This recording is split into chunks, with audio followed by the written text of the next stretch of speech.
बाल सफेद हो रहे हैं, अब जिम्मेदारी को सौंप देनी चाहिए। और चक्रवर्ती जी ने अपने मन की बात गुरुदेव से कही। गुरुदेव ने कहा कि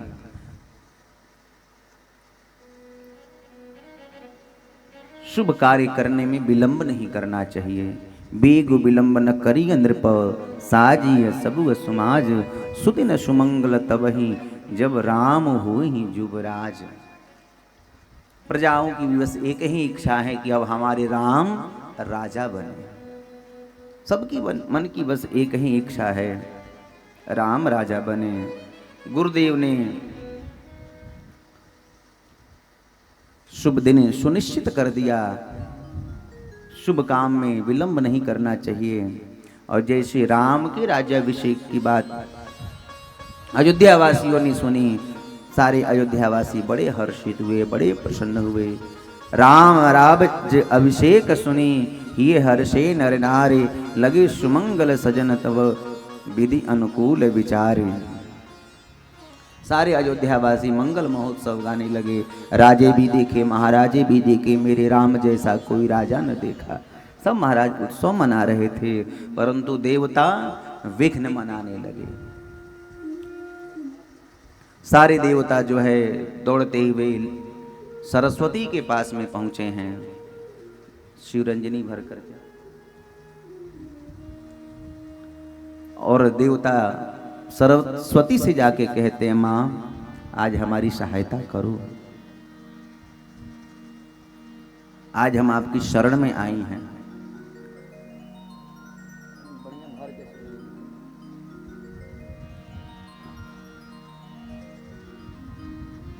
मां आप कुछ ऐसा करो कि राम राजा न बने, राम वन में चले जाए।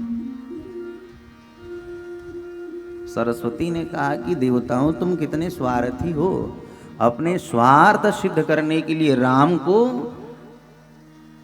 वन भेजने के लिए मेरे पास आए हो।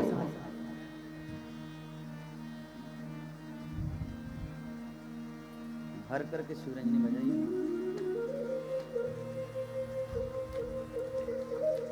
सरस्वती कहती है कि तुम्हारा स्थान तो बड़ा ऊंचा है, तुम देवता हो, परंतु तुम्हारी जो करतूत है, तुम्हारी जो सोच है, ये बहुत नीच है।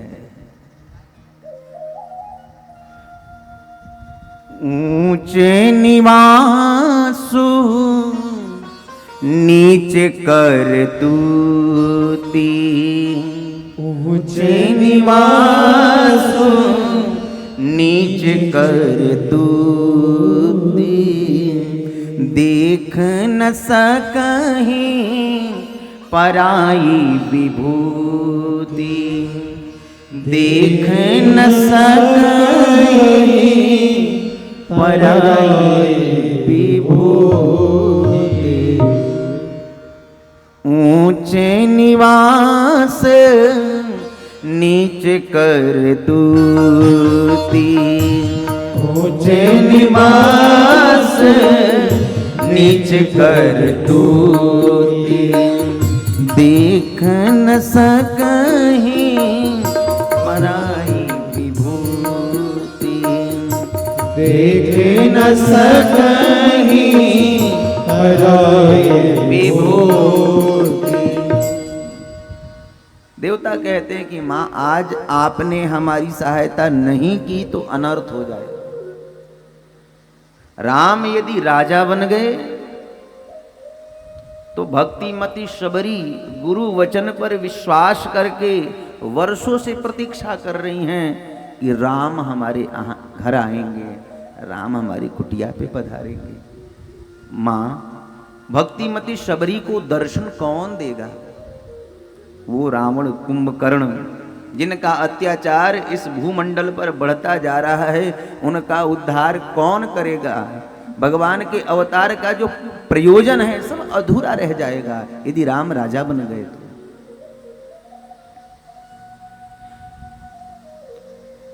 वो सुतीक्ष्ण ऋषि राम की प्रतीक्षा कर रहे हैं। वो वर्षों से एक गंवार मल्लाह केवट अपनी नौका को सजा करके गंगा के घाट पे खड़ा है। माँ उसके ऊपर कौन कृपा करेगा? आप कुछ करो। सरस्वती ने विचार किया कि हाँ, इसमें जगत का हित है, समाज का कल्याण है। सरस्वती ने विचार किया अब मैं क्या करूं। सरस्वती अयोध्या आई हैं। अयोध्या में आके देखा तो महाराज सारे उत्सव मना रहे थे, सब नाच रहे थे, सब गा रहे थे, और यहाँ पर सब राम जी के भक्त हैं। जो राम का भक्त है उसकी बुद्धि तो महाराज सरस्वती तो क्या, बृहस्पति भी नहीं बिगाड़ पाते हैं। जिसने अपने आप को राम जी के चरणों में समर्पण कर दिया है, समर्पित कर दिया है, उसकी बुद्धि को सरस्वती बृहस्पति नहीं बिगाड़ पाते महाराज। अब सरस्वती विचार करने लगी कि इसकी बुद्धि विकृत करूं कि राम वन में जाएं। और अयोध्यावासी सब राम जी के भक्त हैं, सब राम जी के चरणों के अनुरागी हैं। हाँ, एक ऐसी है जो कि अयोध्या की नहीं है, एक कैकेयी देश से आई है। वो कौन है? नाम मंथरा मंदमती, चेरी कैकेयी केर, अजस पटोरी ताही करी, गई गिरामती फेरी। सरस्वती जाकर के तरबूज में प्रवेश करती हैं। उस तरबूज को मंथरा ने खा लिया। मंथरा की बुद्धि विकृत हो गई। ये मंथरा राम जी से प्रेम करती है, परंतु लखनलाल जी से इसकी बनती नहीं है। अब लखनलाल जी की कुछ बिगाड़ सकती नहीं मंथरा। तो विचार किया कि राम का जब अहित होगा तो ये लखन स्वतः परेशान हो जाएगा। आज ये अजस मंथरा को मिला। मंथरा जब अयोध्या में प्रवेश की, देखा तो महाराज तोरण सजे हैं, बंधनवार पताखे, मंगल कलश, चारों तरफ लोग नाच रहे हैं, बधाई गा रहे हैं, उत्सव मना रहे हैं। मंथरा ने कहा कि अरे भैया, उत्सव किस बात की? अवधवासियों ने कहा कि अरे मंथरे, तुझे पता नहीं कल राम राजा बनेंगे। और जैसे मंथरा ने ये सुना, दौड़ती हुई भागती हुई कैकेयी के महल में पहुंची। थर थर थर थर कांप रही है, नेत्रों से अश्रु गिर रहे हैं, रोमांच पुलकित हो रहा है। कैकेयी मैया ने कहा, मंथरे तेरी ये दशा क्या बात है? अच्छा लगता है लखन ने तुझे जरूर कुछ कहा होगा। अरे कोई बात नहीं, लखन बच्चा है, उसकी बात को तो बुरा न मान। मंथरा कुछ बोल नहीं रही है।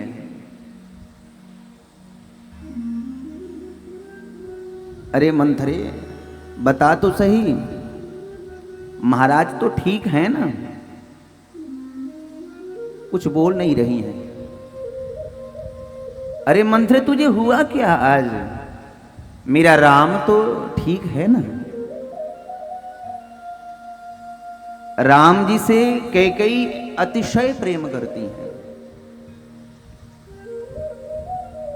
कैकेयी के साथ में जब चक्रवर्ती जी का विवाह निश्चित हुआ तो कैकेयी नरेश ने एक शर्त रखी थी कि कैकेयी का जो पुत्र होगा वही राज्य का उत्तराधिकारी होगा।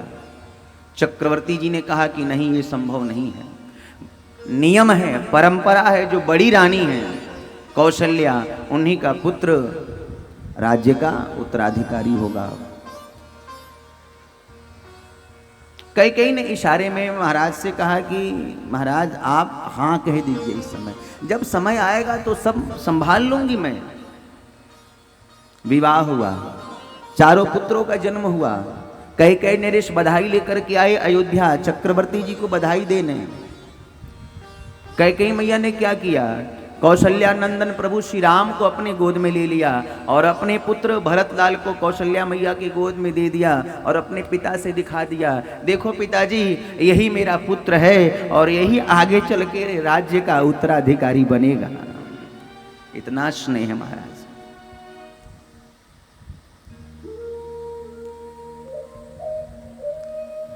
कैकेयी महाराज बचपन में बड़ी चंचला थी। महर्षि दुर्वासा पधारे तो इस कैकेयी ने सोते हुए दुर्वासा के मुख को काला कर दिया और जोर जोर से हंसने लगी। दुर्वासा जगे, अरे बेटी तू क्यों हंस रही है? महाराज अपना मुख दर्पण में जाके देखो तो सही, आप कितने सुंदर दिख रहे हो। दुर्वासा ने देखा, क्रोधित हो गए। अरे कन्या, तू मेरा चेहरा काला करके हंस रही है, श्राप देता हूं, एक दिन तेरा चेहरा काला होगा, एक दिन तेरा चेहरा भी कलंकित होगा, और तू मुझ पे हंस रही है, एक दिन दुनिया तुझ पे हंसेगी। तब से कैकेयी ने दुर्वासा की बड़ी सेवा की है। अपने हाथों से तुलसी दल लेकर के आती, वो चंदन घींचती, महाराज बड़ी सेवा की। महात्मा खुश हुए। दुर्वासा ने कहा, जिन हाथों से तूने मेरी सेवा की है, ये हाथ वज्र के हो जाएंगे, और एक दिन पति के प्राणों की रक्षा करने में तेरे हाथ ही काम आएंगे। कैकेयी को भी महाराज दुर्वासा का श्राप लगा था। नहीं तो कैकेयी राम जी से बड़ी प्रेम करती हैं, और राम जी कैकेयी के पास में ही रहते, कैकेयी के महल में ही रहते महाराज, और कैकेयी मैया अपने हाथों से भोजन कराती। एक दिन राम जी रूठ गए, दही भात खा नहीं रहे हैं।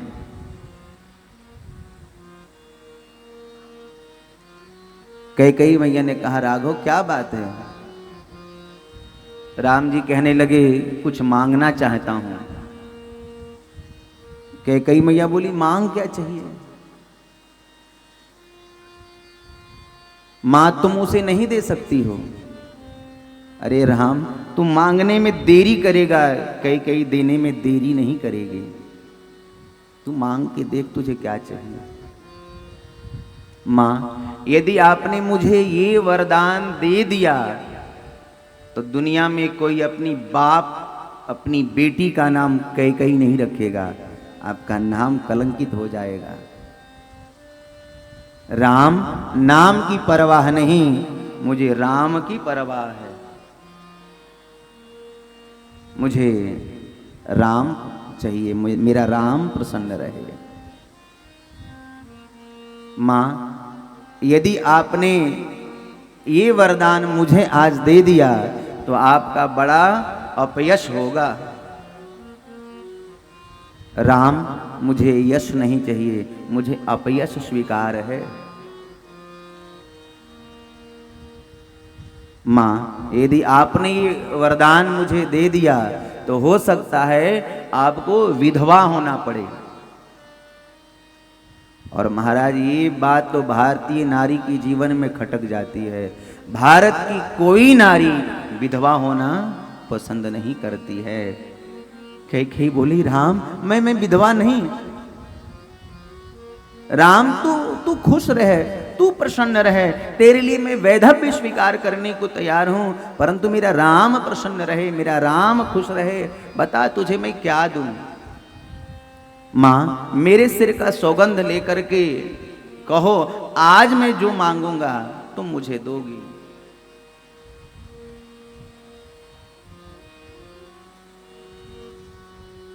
कैकेयी ने कहा कि राम, तेरे सिर का सौगंध, मेरा राम जो मुझसे मांगेगा वही मैं दूंगी। तब प्रभु श्री राम ने कहा कि मां, समय आने पर पिताजी से मेरे लिए आपको 14 वर्ष का वनवास मांगना होगा, क्योंकि ये काम केवल आप कर सकती हैं, आपके अतिरिक्त तो कोई नहीं कर सकता। और जैसे महाराज ये सुना, कैकेयी धड़ाम से जमीन पर गिर पड़ी और तब से राम जी से विलग रहने लगी। कहीं ये वरदान मांगते समय मेरे हृदय के टुकड़े टुकड़े न हो जाए। कैकेयी सदोष नहीं है, कैकेयी सर्वथा निर्दोष है। भरत की दृष्टि से यदि महाराज प्रेम की दृष्टि से कैकेयी का दर्शन करेंगे तो कैकेयी में दोष दिखेगा, परंतु राम की दृष्टि से कैकेयी का दर्शन करेंगे, हृदय प्रधान बनकर के कैकेयी का दर्शन करेंगे। भरत जी हृदय प्रधान हैं तो महाराज कैकेयी का दोष दिख जाएगा, परंतु मस्तिष्क प्रधान बनकर के राम की दृष्टि से महारानी कैकेयी का दर्शन करेंगे तो कैकेयी के भीतर लेश मात्र भी दोष नहीं है। कैकेयी के भीतर यदि दोष होता तो कैकेयी भरत जैसे संत की जननी नहीं बनती महाराज, भरत जैसी संतान को जन्म नहीं दे सकती थी। कैकेयी के भीतर महाराज दोष नहीं था। मंथरा अब बोली, अरे कैकेयी तू पूछ रही है कि राम ठीक है? आज सबसे अधिक कोई खुश है तो राम है, सबसे ज्यादा कोई प्रसन्न है तो राम है। राम मेरा प्रसन्न है तो तू क्यों परेशान है, तू क्यों दुखी है? कैकेयी दुख तो इस बात की है कि कल राम राजा बनेगा। और जैसे कैकेयी मैया ने ये बात सुना, कैकेयी बड़ी प्रसन्न हुई, कैकेयी मैया बड़ी खुश हुई, नाचने लगी और कहने लगी, मंथरे तुझे मैं क्या दूं? तू जो मांगेगी मैं दूंगी। हाँ, तू यदि कहेगी ना कि नेत्रों को निकाल करके दे दे तो मैं इतनी खुश हूं, तुमने इतना श्रेष्ठ समाचार मुझे सुनाया है कि मैं अपने नेत्र निकाल करके तुझे दे दूंगी, अपने आंखों को दे दूंगी। परंतु हाँ, एक बार इन्हीं आंखों से राम का राज्याभिषेक देख लूं, नेत्र निकाल दूंगी।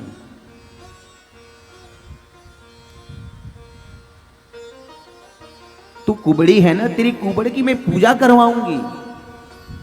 आज तेरी सेवा में संसार की जितनी कुबड़ियां हैं सबको समर्पित करवा दूंगी, ताकि तुझे कोई कुबड़ी न कहे। बताना मंथरे मैं तुझे क्या दूं? मंथरा ने कहा, अरे कैकेयी तू खुश हो रही है, तुझे पता है राम राजा बनेगा, राजमाता कौशल्या बनेगी, तेरा पुत्र भरत राम का दास बनेगा और तुझे कौशल्या की दासी बन करके जीवन यापन करना होगा। ये जब कहा, कैकेयी मैया ने जोर से थप्पड़ मारा, घर फोड़नी, कैसी बात कर रही है तू? धड़ाम से गिर पड़ी मंथरा। परंतु कैकेयी ने जाकर के मंथरा को उठाया। मंथरे तुझे क्या हो गया है, क्यों ऐसी बात कर रही है? मैंने तो राम और भरत में अंतर समझा ही नहीं। 7 सौतों की कथा सुनाई है, क्योंकि ये स्वयं मंथरा नहीं, इसके भीतर से सरस्वती बोल रही हैं। मंथरा को क्या पता कि महाराज के 2 वरदान कैकेयी के पास में सुरक्षित हैं। 7 सौतों की कथा सुनाई और बातों के जंजाल में महाराज ऐसा फंसा लिया। रच पचि कोटिक कुटिलपन, कीन्हे सी कपट प्रबोध, कहिसी कथा सत शवति के, जेहि विधिवाण विरोध। 7 सौत की कथा सुनाई और बातों की जाल में ऐसा फंसाया। मंथरा ने कैकेयी कहने लगी, मंथरे मैं क्या करूं, तू बता ना। मैं अपनी सौतन की दासी बन करके जीवन कभी नहीं बिताऊंगी। मैं अपने पुत्र भरत को लेकर के किसी कुएं में गिर करके मर जाऊंगी, परंतु मेरा भरत राम का दास नहीं बनेगा। मैं कौशल्या की दासी बन करके नहीं रह सकती। मंथरा कहने लगी, कैकेयी बचपन से मैंने तुझे पाला है, तुझे गोद में खिलाया है, मैं तेरा अहित देख नहीं सकती। राजा भरत बने या राजा राम बने, मैं तो रानी बनूंगी नहीं, मुझे तो दासी ही रहना है। परंतु हाँ कैकेयी, मैं तेरा अहित नहीं होने देना चाहती हूँ। अभी समय पूरे 1 रात है, महाराज के पास में तेरे 2 वरदान हैं और वो 2 वरदान मांगने का समय आ गया है। दुई वरदान भूप सन थाती, दुई वरदान भूप सन थाती, दुई वरदान भूप सन थाती, दुई वरदान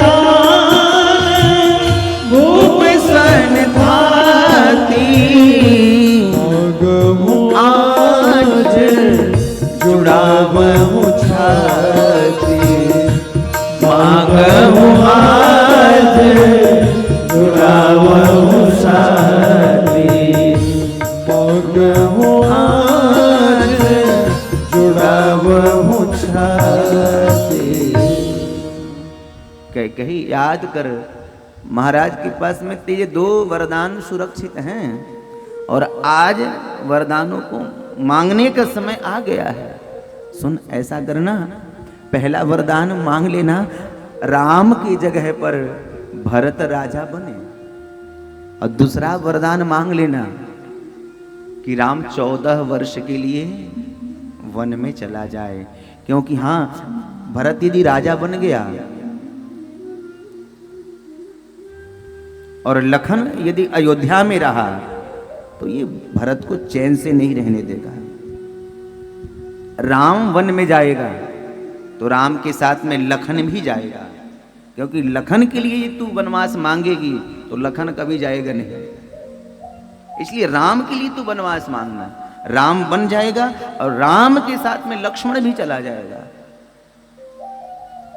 तेरे भरत का राज्य निष्कंटक हो जाएगा, फिर कोई बाधा नहीं होगी। क्योंकि यदि भरत राजा बना और लखन अयोध्या में रहा तो जीने नहीं देगा वो। और हाँ, पहले अपने पुत्र भरत के लिए राज पद मांगना और बाद में वनवास मांगना। पहले यदि वनवास मांगेगी राम के लिए और राम के वनवास के नाम को सुन करके महाराज दशरथ के यदि प्राण निकल गए तो फिर भरत को अयोध्या वाले राजा नहीं बनने देंगे। इसलिए पहले भरत के लिए राजपद मांग लेना, उसके बाद में राम के लिए वनवास मांगना।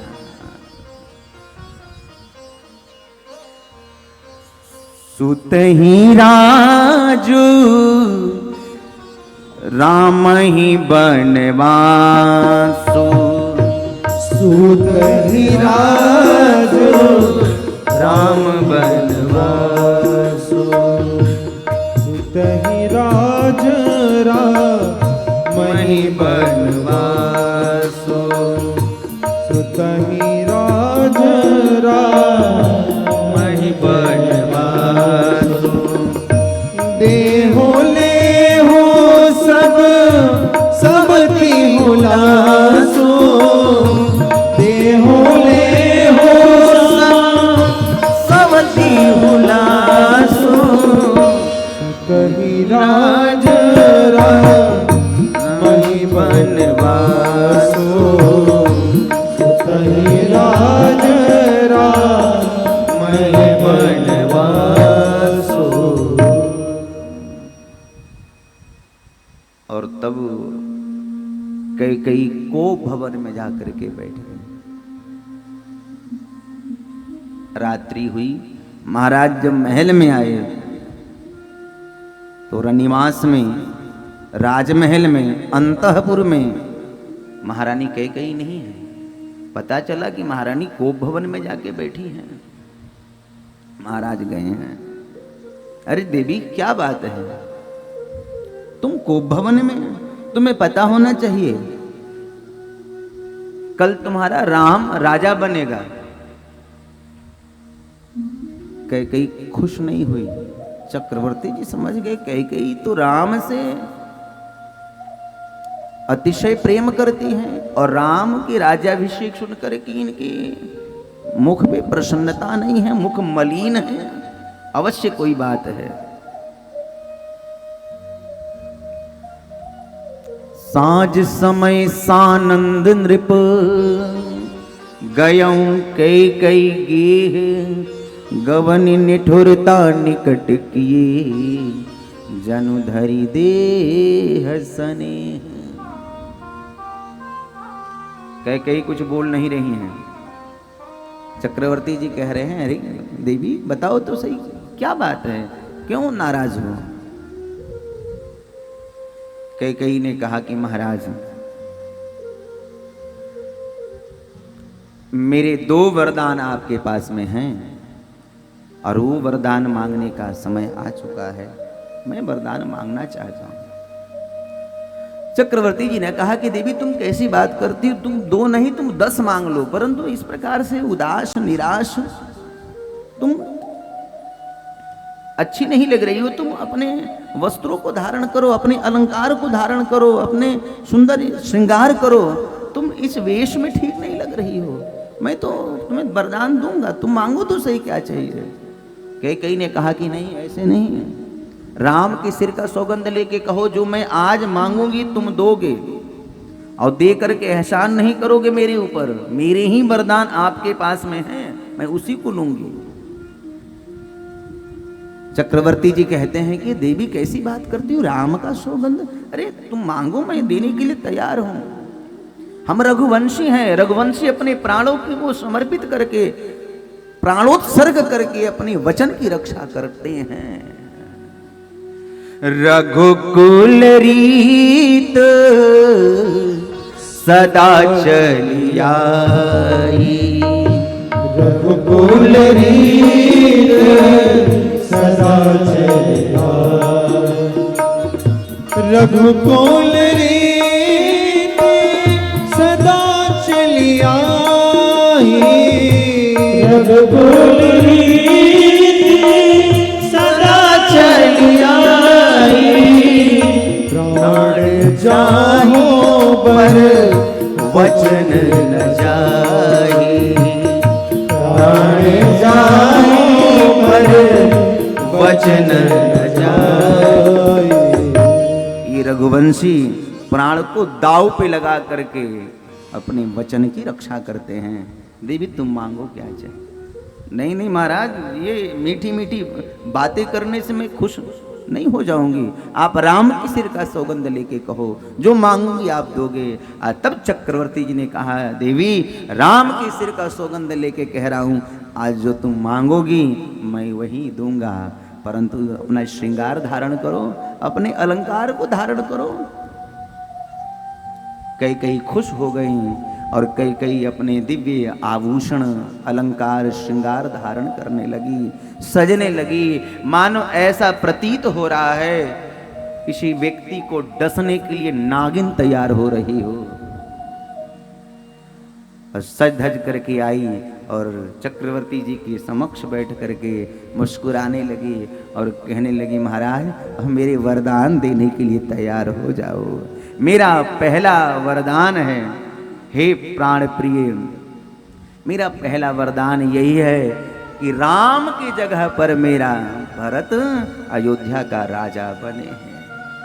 सुनो प्राण प्रिय भागवत जी का, सुनो प्राण प्रिय भागवत जी का, देहो एक बार भरत ही टीका, देहो एक बार भरत ही टीका, दूसर बर कर जोरी, मांगो दूसर बर कर जोरी, महुनाथ मनोरथ मोरी, पुरवहुनाथ मनोहर मोरी। तपस विशेष उदासी, तपस विशेष उदासी, तपस विशेष उदासी, तपस विशेष उदासी, 14 बरस राम बनवासी, 14 बरस राम बनवासी,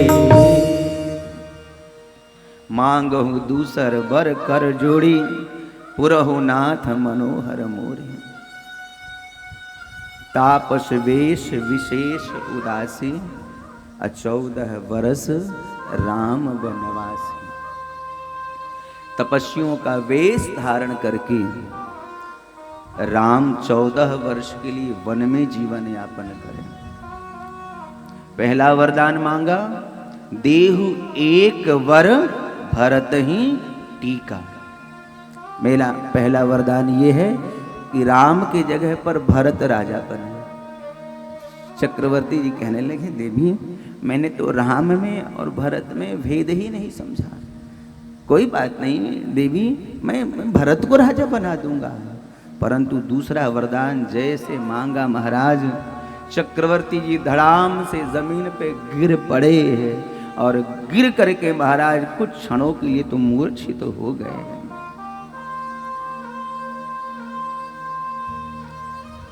मूर्छा दूर हुई, कहने लगे, राम राम तुम मुझे छोड़ करके मत जाना। पुनः मूर्छित होते हैं और मूर्छित अवस्था में केवल मुख से एक ही आवाज, एक ध्वनि आ रही है, राम तुम आज अपने पिता की आज्ञा की अवज्ञा कर देना, आज तुम मेरी बात मत मानना राम। और रात भर महाराज केवल राम राम राम करते रहे।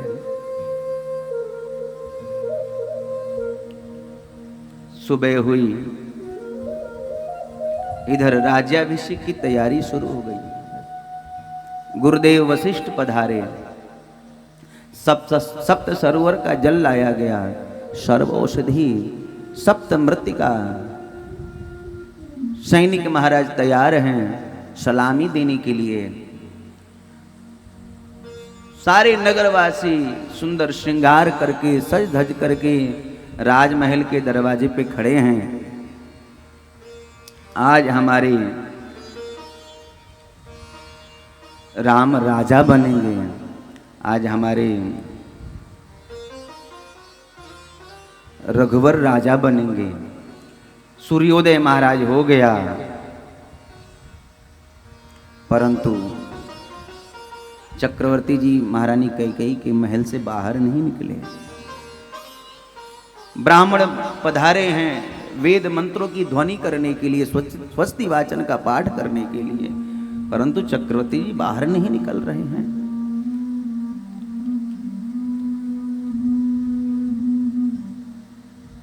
गुरुदेव ने कहा, सुमंत्र तुम जाओ और जाकर के देखो महाराज अभी तक बाहर क्यों नहीं आए।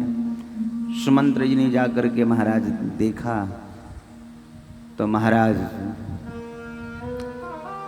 सिंहासन पे नहीं है, महाराज पलंग पे भी नहीं है। महाराज तो पलंग के नीचे मूर्छित अवस्था में पड़े हैं और मुख से आवाज आ रही है, राम राम राम तुम मुझे छोड़ करके मत जाना, तुम मेरी आज्ञा का पालन नहीं करना राम। सुमंत्र ने कहा, महारानी महामंत्री होने के नाते मैं प्रश्न कर सकता हूं, पूछ सकता हूं, महाराज के दुख का कारण क्या है। कैकेयी ने कहा, सुमंत्र महाराज के दुख का कारण है पुत्र मोह। राम मैंने अपने वचन महाराज से मांग लिए हैं, अपने पुत्र भरत के लिए राज्य मांगा है और राम के लिए 14 वर्ष का वनवास मांगा है। और जैसे सुमंत्र ने ये बात सुनी, जो स्थिति चक्रवर्ती जी की थी महाराज, वही स्थिति अब सुमंत्र की हो गई।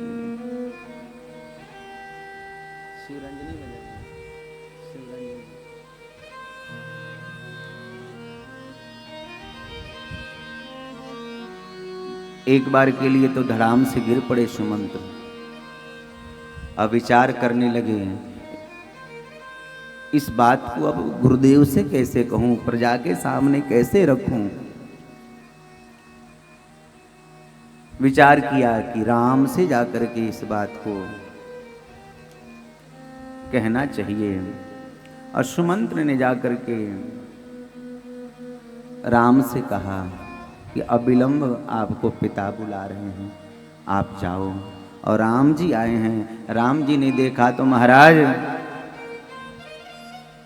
चक्रवर्ती जी मूर्छित अवस्था में हैं, कई श्रृंगार करके बैठी हैं। पिताजी क्या बात है, आपकी स्थिति ऐसी क्यों। कैकेयी ने कहा, पिता के दुख का कारण राम तुम हो। तुम्हारे पिता वचन हार गए हैं, मैंने भरत के लिए राज्य मांगा है और तुम्हारे लिए 14 वर्ष का वनवास मांगा है। और जैसे राम जी ने ये सुना कि मुझे 14 वर्ष के लिए वन में जीवन यापन करना पड़ेगा, राम जी का मुख मलिन नहीं हुआ, राम प्रसन्न चित्त हैं। राम जी ने कहा कि माँ तुम 14 वर्ष क्या, तुम तो कहते कि राम तुम जीवन भर के लिए वन में चले जाओ, तो आपकी आज्ञा का मैं कभी अवज्ञा नहीं करता, आप मुझे आदेश दे सकती थी। और इतनी छोटी सी बात पर हमारे धीर वीर पिता इतने अधिक दुखी, ये बात समझ में नहीं आ रही है। छोटी सी बात और हमारे पिता इतने अधिक दुखी। किसी को राजा बनाते बनाते उसको वन भेजा जाए, बताओ उसके ऊपर क्या बीतेगा।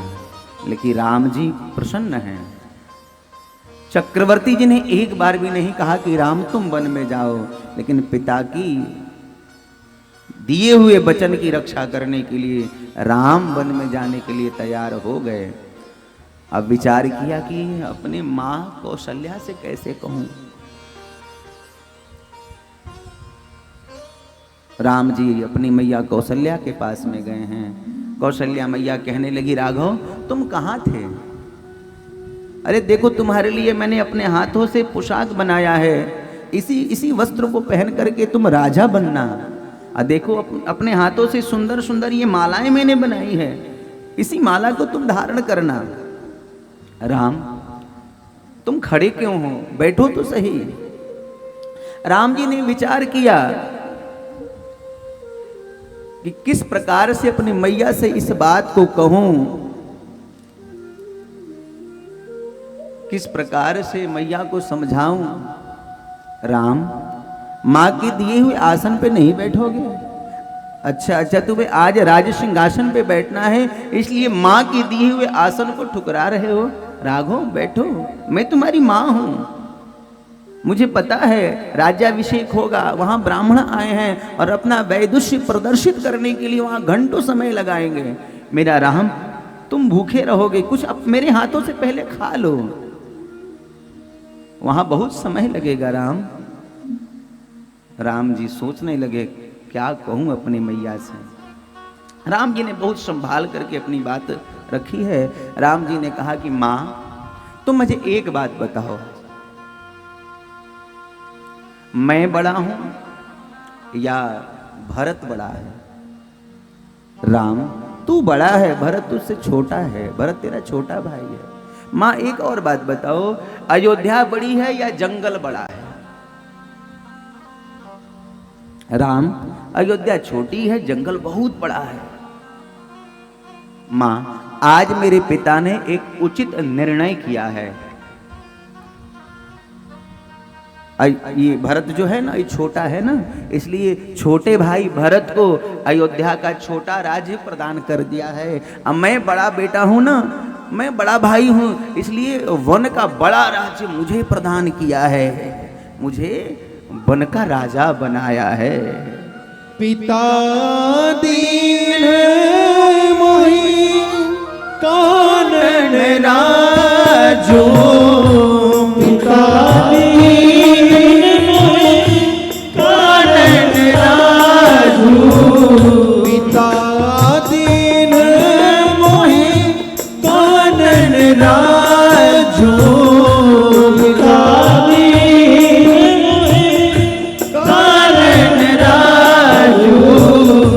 जहाँ सब भांति मोर बड़का जो, जहाँ सब भांति मोर बड़का जो, जहाँ सब भांति मोर बड़का जो। पिता दीन मोहे कानन राजू, पिता ने मुझे वन का राजा बनाया है। और सुनो महा, मुझे अभी इसी समय वन को जाना होगा। मैया कौशल्या स्तब्ध रह गई, अवाक रह गई, मुख से कुछ शब्द नहीं निकले। महाराज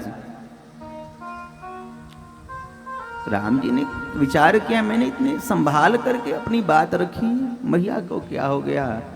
एकदम से मैया बोल पड़ी, राघव तुम वन नहीं जा सकते हो। पिता से 10 गुना अधिक अधिकार मां का होता है।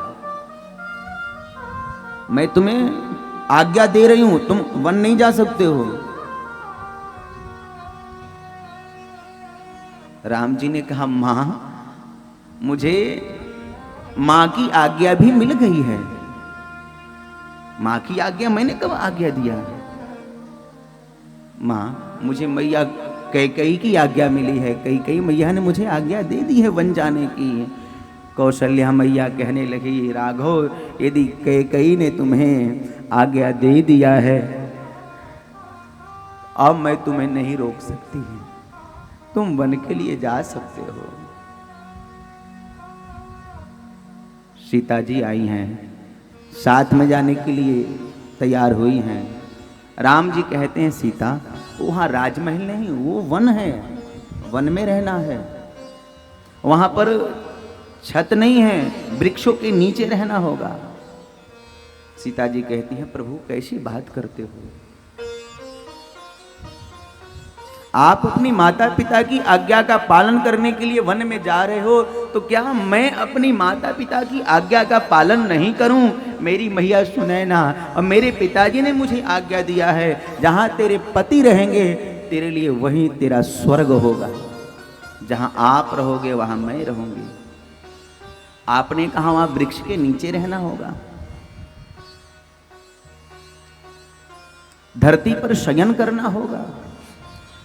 मेरा जन्म इसी धरती से हुआ है, इस नाते धरती मेरी माँ है। माँ की गोद में कोई बेटी सोए तो क्या कोई इसी बेटी को कष्ट हो सकता है? मैं तो अपनी माँ की गोद में शयन करूंगी। आपने कहा कि वृक्ष के नीचे रहना है।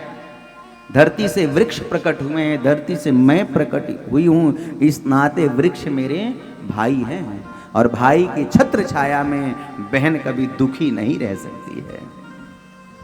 देवी ठंडी के मौसम में हमारा ठिठुरना होगा, हो सकता है आग ताप करके जीवन बिताना होगा। प्रभु हमने सुना है आपकी उत्पत्ति, आपका जन्म अग्नि से हुआ है। इस नाते अग्नि देवता मेरे ससुर हुए। ससुर के पास में पुत्र वधू कभी दुखी नहीं रह सकती। बहुत समझाया राम जी ने। सीता जी कहने लगी, प्रभु यदि मुझे आपने छोड़ दिया तो शरीर अयोध्या में रह जाएगा, परंतु ये प्राण आप ही के साथ में जाएंगे। प्रभु ये प्राण शरीर में नहीं रहेंगे। समझ गए राम जी, ये नहीं मानेंगे। लखन लाल जी को जब पता चला कि प्रभु और मां ये दोनों जाने के लिए तैयार हो गए, लखन लाल जी दौड़ते हुए आए और आकर के कहने लगे, भैया ये लक्ष्मण आपका दास आपके बिना नहीं रहेगा। मैं जानता हूं सेवक का धर्म बड़ा कठोर होता है। आप यदि मुझे आदेश दे दोगे लक्ष्मण तुझे इस अयोध्या में रहना होगा, तो मैं आपके आदेश आपकी आज्ञा का उल्लंघन नहीं कर सकता। लेकिन आप जरा विचार करो इस लक्ष्मण के ऊपर क्या बीतेगा। ये लक्ष्मण आपके बिना नहीं रहेगा, ये लक्ष्मण भी साथ में चलेगा। राम जी ने कहा, लक्ष्मण माता सुमित्रा क्या कहेंगी? स्वयं गया, मेरे बेटे मेरे पुत्र को भी लेके चला गया। दौड़ते हुए गए, सुमित्रा मैया से आज्ञा लेते हैं। सुमित्रा मैया ने कहा, लखन मैं तेरी देही माँ हो सकती हूँ, परंतु वास्तव में तेरी माँ तो वैदेही हैं। तेरी माँ सीता हैं और तेरे जो पिता है ना वो रघुनंदन हैं। और तू अपने पिता के साथ अपनी वैदेही के साथ जा सकता है, मेरी अनुमति लेने की आवश्यकता नहीं है। तात तुम्हारे मातु वैदेही, तात तुम्हारे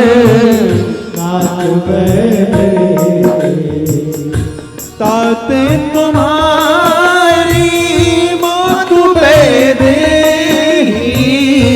ताते तुम्हारी मौत बेदेही, पिता राम सब भांति सनेही, पिता राम सब भांति सनेही।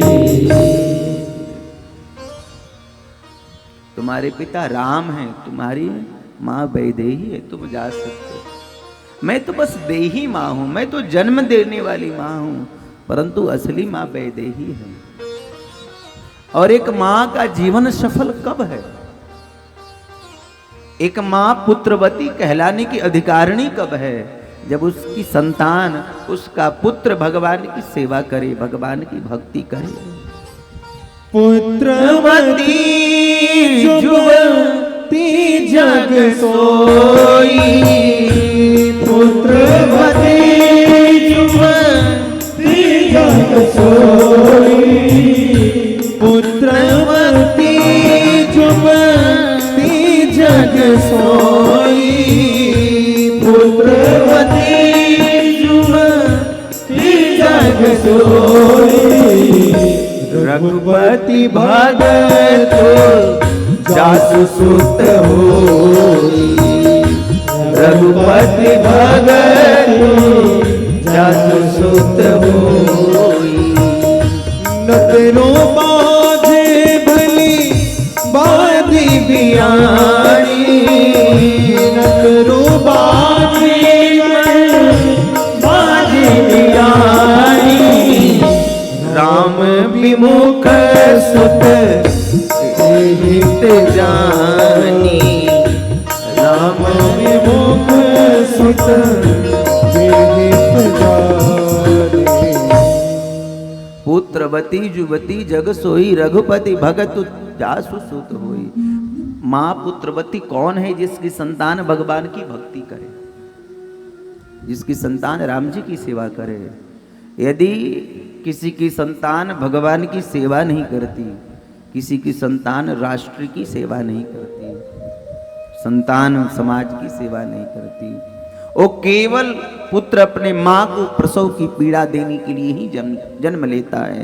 वास्तव में उसके जीवन की कोई सार्थकता नहीं है।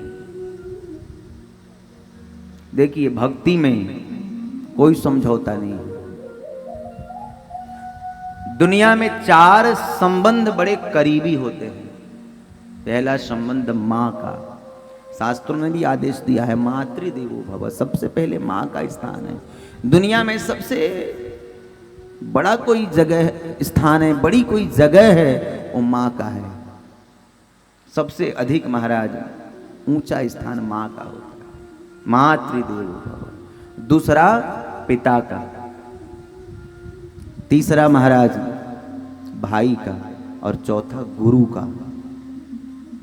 परंतु ये तीनों भगवान से विमुख करें तो तीनों को त्यागने में दोष नहीं है, शास्त्र प्रमाण है। भरत जी ने महतारी का त्याग किया, कैकेयी का। प्रहलाद ने पिता का त्याग किया, विभीषण ने भाई का त्याग किया, और बलि ने गुरु का त्याग कर दिया। भक्ति में कोई कॉम्प्रोमाइज नहीं, कोई समझौता नहीं। जहां भक्ति की बात आती है, भक्ति सर्वोपरि है। सुमित्रा मैया कहती हैं, कोई कहता है कि राम संतों को दर्शन देने के लिए वन में जा रहे हैं, कोई कहता है दुष्टों का दमन करने के लिए राम वन में जा रहे हैं, कोई कहता है शबरी के ऊपर अनुग्रह करने के लिए राम वन में जा रहे हैं। परंतु मैं तो कहती हूँ लखन, ये तुम्हारे भाग्य से, तुम्हारे भाग्य अब उदय हुए हैं, जो कि 14 वर्षों तक राम का सामीप्य प्राप्त करके इनकी सेवा करने का जो तुम्हें सुअवसर प्राप्त होगा, तुम्हारे भाग्य से ही राम वन के लिए जा रहे हैं। तुम्हारे ही भाग राम बन जाए, तुम्हारे ही भाग राम बन जाही। दूसर है तू तात कछु नाही, दूसर है तू तात कछु नाही। सकल सुकृत कर बड़ फल हो, सकल सुकृत बड़ फल हो। राम सिया पद सहज सने हो, राम सिया पद सहज सने हो। तुम्हारे ही भाग राम बन जाई, दूसर हे तु तात कछु नाही। तुम्हारे भाग्य से राम वन में जा रहे हैं, तुम्हें जो राम जी का सानिध्य मिलेगा, प्रभु की सेवा करने का लाभ मिलेगा।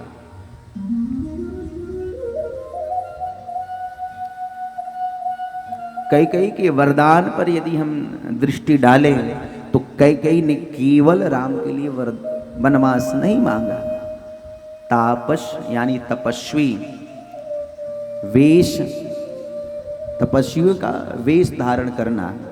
विशेष, बी उपसर्ग, वी को हटा दिया जाए तो क्या शब्द बच गया? शेष। शेषावतार कौन है? लक्ष्मण जी। सबसे पहले तो यही जाएगा लखन। तापस, वेश, विशेष, इस शेष पहले जाएगा। उदासी, वो उपसर्ग हट गया, शब्द बच गया दासी। राम जी की सहचरी, राम जी की अर्धांगनी, राम जी की सेवा कौन करती हैं? सीता जी।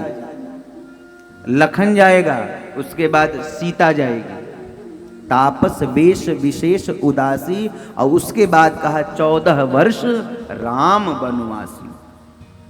ये तीनों जाएंगे महाराज। संतों का ये भी भाव है। तीनों वलकल वस्त्र धारण किए और चक्रवर्ती जी के चरणों में प्रणाम करने के लिए जब पहुंचे हैं, महाराज दशरथ मूर्छित अवस्था में हैं और जैसे दृष्टि राम पे पड़ी है, राम तुम छोड़ करके मत जाओ, आज पिता की आज्ञा मत मानो राम, तुम मुझे छोड़ करके मत जाओ। अरे ये वैदेही जानकी ये कहाँ जा रही हैं?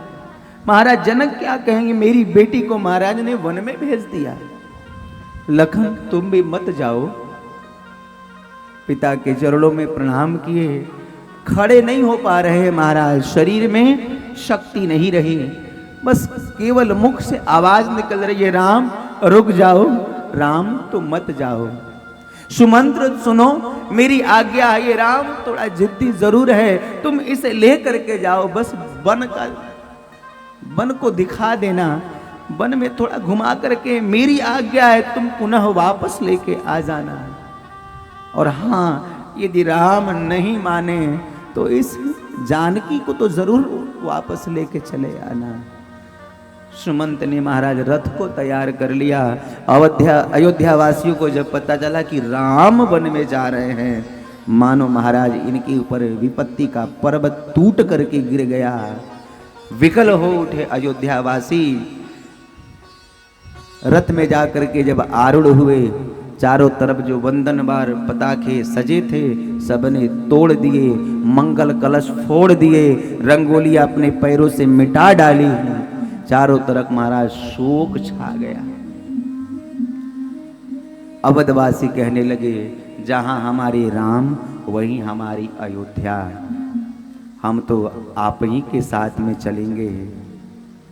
और सारे अयोध्यावासी महाराज रथ के पीछे पीछे चल दिए और आज राम जी जो है वन के लिए प्रस्थान कर रहे हैं, आज अयोध्या को छोड़ के जा रहे हैं।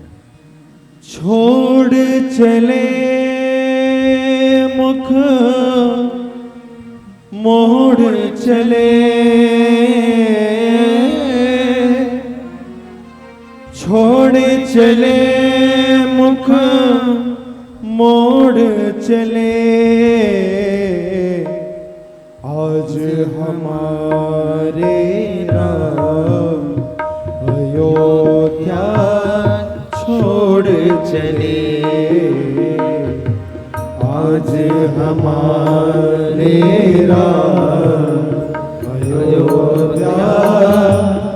छोड़ चले,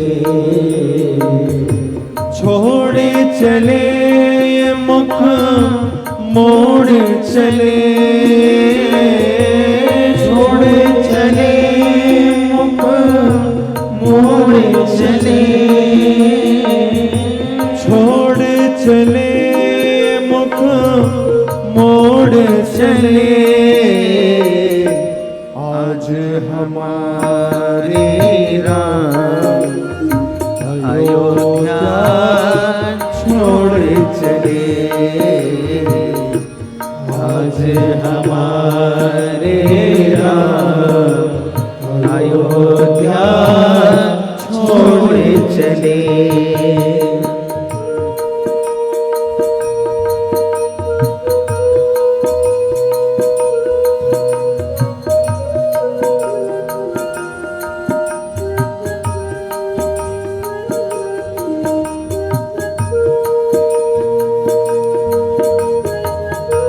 सेवक बन करके लखन लाल जी जा रहे हैं।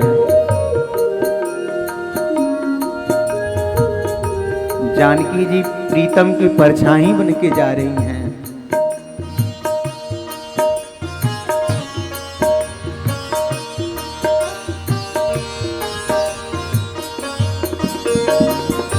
चला संग में सेवक बने करे, लक्ष्मण जैसा भाई। चला संग में सेवक बन कर लक्ष्मण जैसा भाई। चली संग में सीता अपने प्रीतम के परछाई। हो चली संग में सीता बनकर प्रीतम के परछाई। नर नारी पशु पक्षी सबको, नर नारी पशु पक्षी सबको नीर बहाता छोड़ चले। आज हमारे राम अयोध्या छोड़ चले, आज हमारे राम अयोध्या छोड़ चले।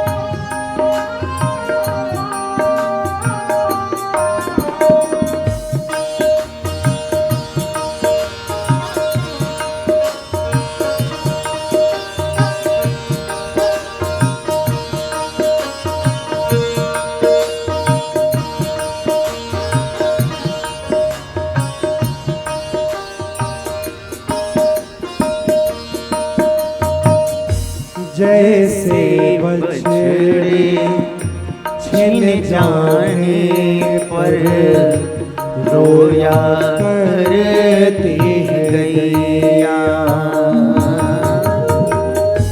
जैसे बछड़े छिन जाने पर रोया करती गैया,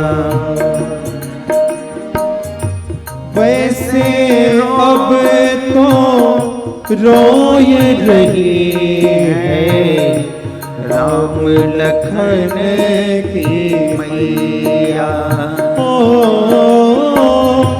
वैसे अब तो रोय रही है राम लखन की मैया। माया ममता महल मोहन, माया ममता महल मोहन, सबसे नाता तोड़ चले आज हमारे राम अयोध्या छोड़ चले, आज हमारे राम अयोध्या छोड़ चले। छोड़ चले मुख मोड़ चले, छोड़ चले मुख मोड़ चले, छोड़ चले मुख मोड़ चले, आज हमारे राम अयोध्या छोड़ चले,